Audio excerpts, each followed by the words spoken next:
Olá! Vamos conversar sobre um assunto que está na cabeça de quem investe em fundos imobiliários, os FIIs. Com a Selic lá nas alturas, como é que se monta uma carteira que funcione bem, hein? Essa é a grande pergunta. Então, vamos mergulhar nos pontos mais importantes para entender esse cenário.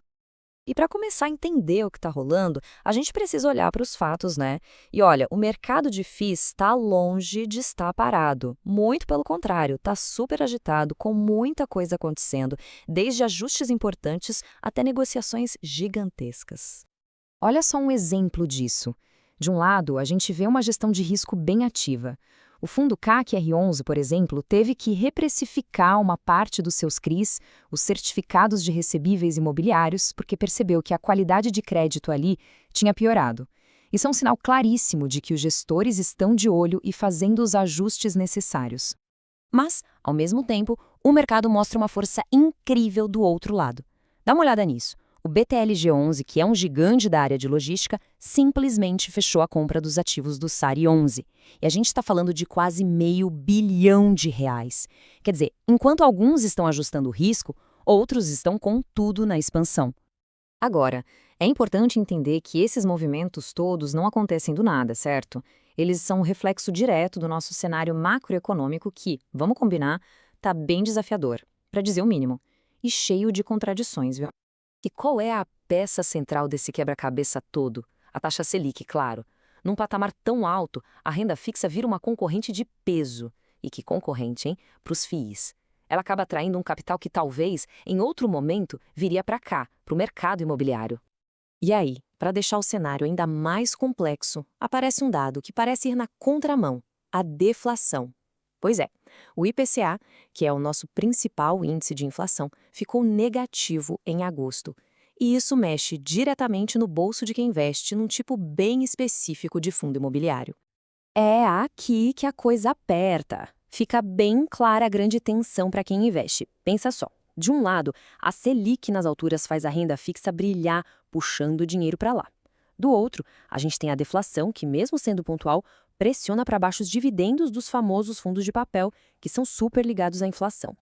Então, com essa tensão toda no ar, essa briga entre Selic e inflação, surge aquela pergunta, né? Aquela que não quer calar e que com certeza está na cabeça de todo cotista de FIIs nesse momento. A questão é exatamente esta. O ponto aqui não é só sair escolhendo bons fundos e pronto.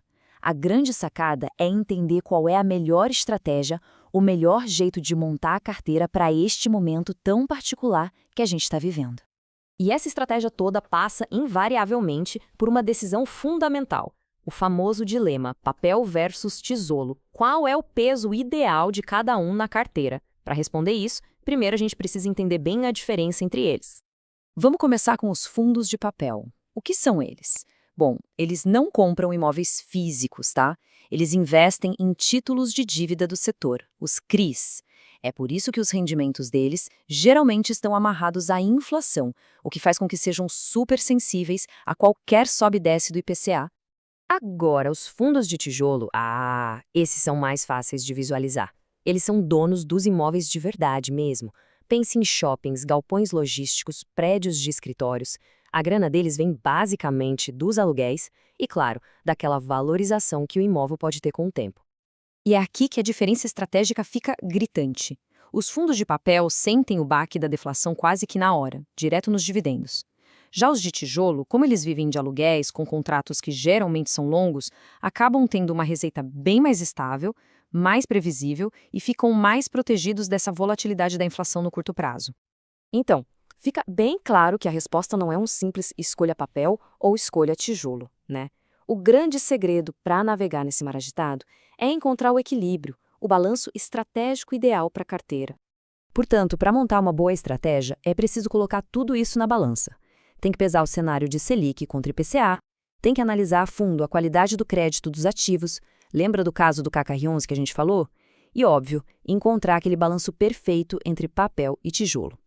E tudo isso, claro, sempre de olho na relação risco-retorno de cada fundo. No fim das contas, a gente vê que não existe uma resposta única, uma fórmula mágica. O que existe é um convite para pensar de forma estratégica. Diante de tudo isso que conversamos, a grande pergunta que fica no ar é: Qual é o próximo passo para construir uma carteira de FIIs que não seja só rentável, mas que seja, acima de tudo, equilibrada e resiliente para passar por esse cenário tão desafiador?